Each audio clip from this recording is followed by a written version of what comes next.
Hey guys, today gonna show you how you can get these 3D Bitmojis for your Snapchat. Let's go. First of all, go to the Play Store or on Apple in the store and update your Snapchat. For that you can go on Snapchat and about the app and scroll down, and there you see if that's the latest version.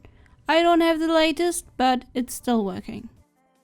So then go to Snapchat, go to the top left to your profile. That's what it looks like.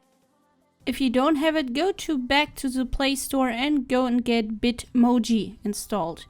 Go and link it to your Snapchat. For that, go to the settings and there you can see that you linked it or not. So then we have the new backgrounds. You can change that. I think I will go with maybe these ones with the neon. Then we have the closet. You know, it still looks 2D, but later it will look 3D. So go and change that if you want to.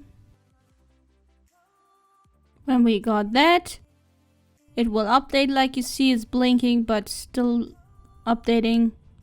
Oh, there you go. And now you can also choose your poses. Pretty awesome things there. Yeah, save them. And there you go, you get your 3D Bitmoji for Snapchat. By the way, you can get masks on Snapchat. I made a tutorial about that. Check it out. If you like this video, go and check out my YouTube channel, Casey Director. I got a lot of tutorials. I also got the tutorial how to get the face mask on Snapchat. Bye bye, see you.